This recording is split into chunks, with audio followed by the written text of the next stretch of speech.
வருமான வரினா குழப்பமா இருக்கா? கவலை வேண்டாம். உங்களுக்கான அடிப்படை விஷயங்களை ஈஸியாக தமிழில் சொல்கிறோம். இனிமே வருமான வரி பற்றி நீங்கள் தெளிவாக தெரிஞ்சுக்கலாம்.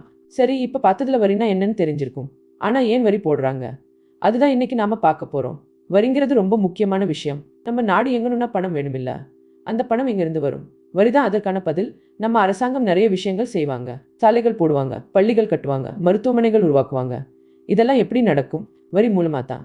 உதாரணத்துக்கு நீங்கள் ஒரு ஐஸ்கிரீம் வாங்குறீங்க, அதில் ஒரு சின்ன தொகை அரசாங்கத்துக்கே கிடைக்கும். அதே மாதிரி தான் பேருந்து கட்டணம், சினிமா டிக்கெட், எல்லாமே வரி இருக்குன்னு அர்த்தம். இந்த வரிப்பணத்தை வச்சு தான் அரசாங்கம் நமக்காக மின்சாரம், தண்ணீர், பாதுகாப்பு எல்லாத்தையும் கவனிப்பாங்க. ஏழை மக்களுக்கு உதவி செய்வாங்க.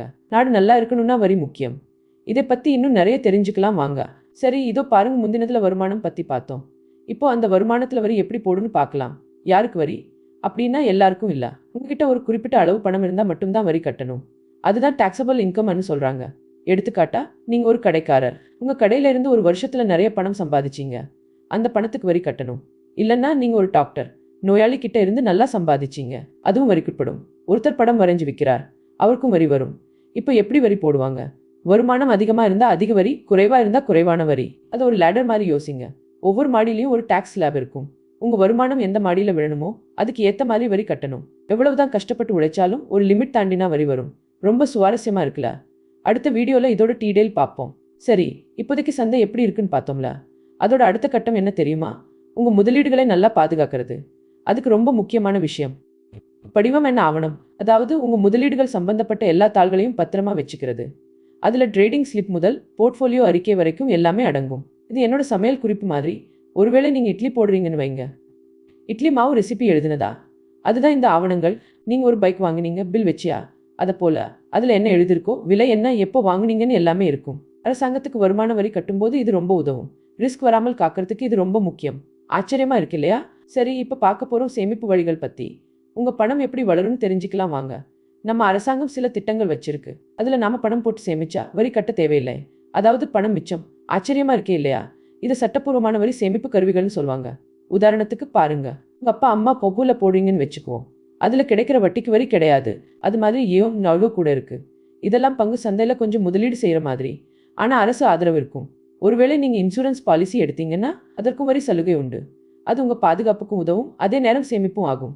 சுருக்கமாக சொல்லணும்னா, அரசாங்கம் நமக்கு உதவி செய்ய பல வழிகள் இருக்கு. கொஞ்சம் தேடி பாருங்க, உங்களுக்கான சரியான திட்டங்கள் கிடைக்கும். இதை பற்றி இன்னும் நிறைய தெரிஞ்சுக்கலாம் வாங்க. சரி, பார்க்கலாம். கொஞ்சம் முக்கியமான விஷயம் இது. தவறுகளை தவிர்க்கலாம் வாங்க.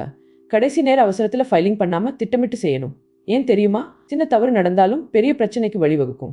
உதாரணத்துக்கு, நீங்கள் ஒரு சமையல் போட்டிக்கு போறீங்கன்னு வச்சுக்கோங்க. ரெசிபி சரியாக படிக்காமல் உப்பு அதிகமாக போட்டுட்டீங்கன்னா என்ன ஆகும்?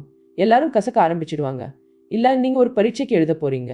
கடைசி நிமிஷத்தில் படித்தா நிறைய கேள்விகளுக்கு பதில் எழுத முடியாது, மார்க் குறைஞ்சிடும். இதே மாதிரி தான் ஃபைலிங்கும்.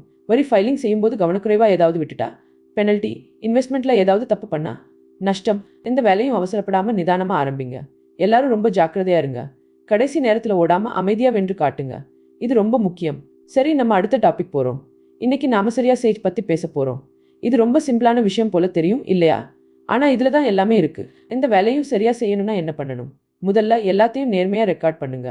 கணக்கு வழக்குன்னு சொன்னதுக்கு அது ஃபேக் இல்லை, உண்மையான நம்பராக இருக்கணும். வருமான வரி ஃபைலிங் செய்கிறப்போ கூட இது முக்கியம். ஒரு சின்ன டிக்கெட்டை வச்சுருந்தாலும் சரியாக கணக்கு எழுதுங்க.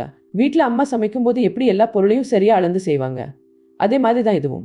கொஞ்சம் சந்தேகம் இருந்தால் உடனே ஒரு எக்ஸ்பர்ட்டை கன்சல்ட் பண்ணுங்க.